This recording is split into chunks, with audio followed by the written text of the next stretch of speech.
What happened before the world was created? This is a question many have pondered, and according to the Bible, there are indeed some passages that reveal surprisingly intriguing details about this mystery. But the most interesting part is that these revelations don't come from the well-known creation stories in the book of Genesis. Surprised? So, what exactly does the Bible tell us about what happened before the formation of the world? And where are these passages located? Let's explore some of them to uncover these secrets. The first passage that gives us a clue is found in Proverbs 8, specifically in verse 22. Here's what the text says. "The Lord created me as the beginning of his way, the first of his ancient works. I was formed long ago, at the very beginning, before the world existed. When there were no oceans, I was born, when there were no springs overflowing with water. Before the mountains were formed, I was born, before he created the earth and its fields, or any of the dust of the earth. I was there when he established the heavens, when he marked out the horizon on the surface of the deep." This passage is deep and mysterious. It describes a figure who was present even before the creation of the earth and the universe. But who is this figure? It's certainly not referring to Jesus. So, who or what is this presence? The first two verses of Proverbs 8 provide us with an important clue about this mysterious figure. Proverbs 8 verses 1 to 2 says, "Does not wisdom call out? Does not understanding raise her voice? On the heights along the way, where the paths meet, she takes her stand." Here, wisdom is being personified as a female figure, but it's important to remember that this is poetic language.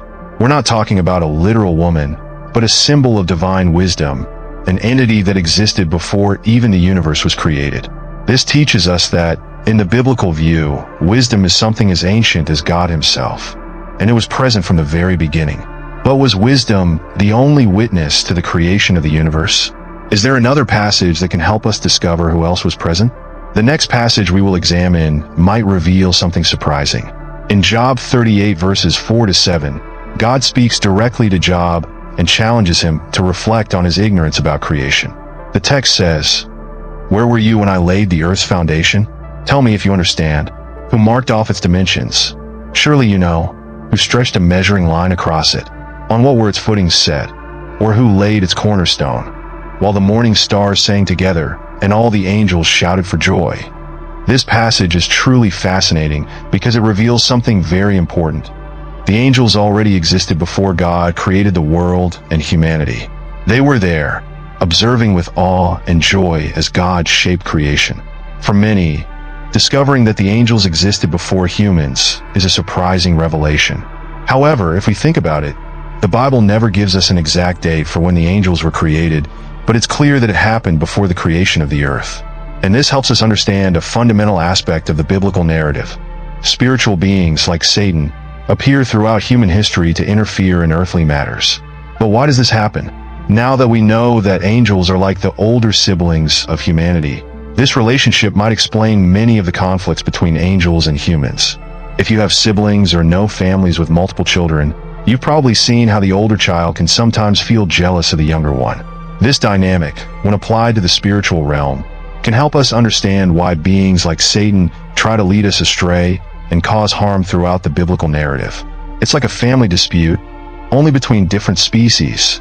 You might think this is the end of the story, but we still have two more impressive passages to analyze, which will deepen our understanding of the angels and their role in creation. We will also discover who else was present and directly involved in the creation of the universe. One of these passages is in the Gospel of John, chapter 1. The famous opening verse says, "In the beginning was the Word, and the Word was with God, and the Word was God. He was with God in the beginning. Through him all things were made.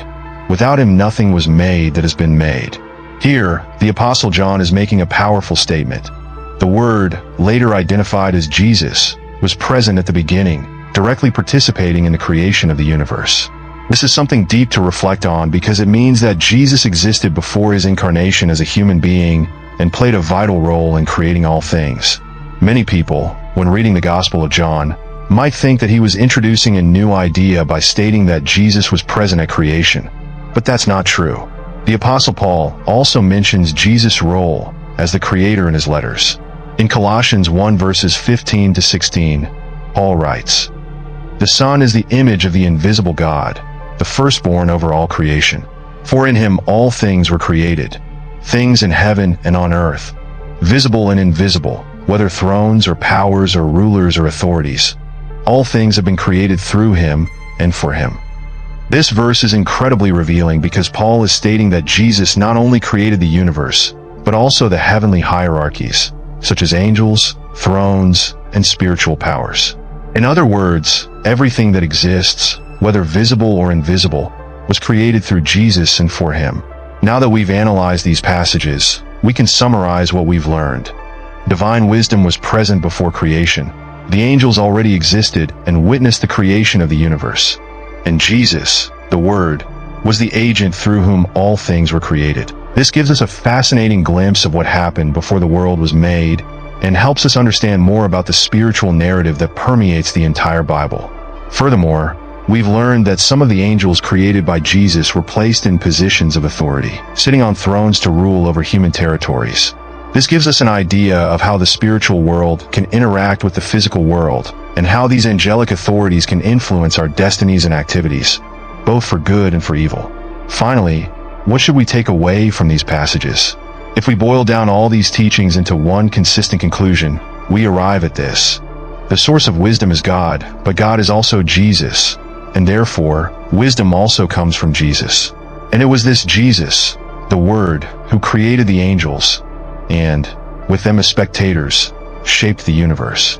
After creation, God assigned some of these angels the responsibility of ruling over human territories, which may have a direct impact on our lives today.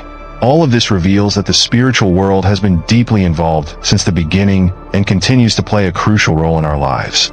Now that we have uncovered these mysteries, it's worth reflecting more deeply on what this means for our understanding of God, the universe, and our role within this vast creation. If you found this content insightful, we'd love to hear your thoughts. Drop a comment below, hit that like button, and don't forget to subscribe so you never miss out on future videos. Join the conversation, and let's explore these mysteries together.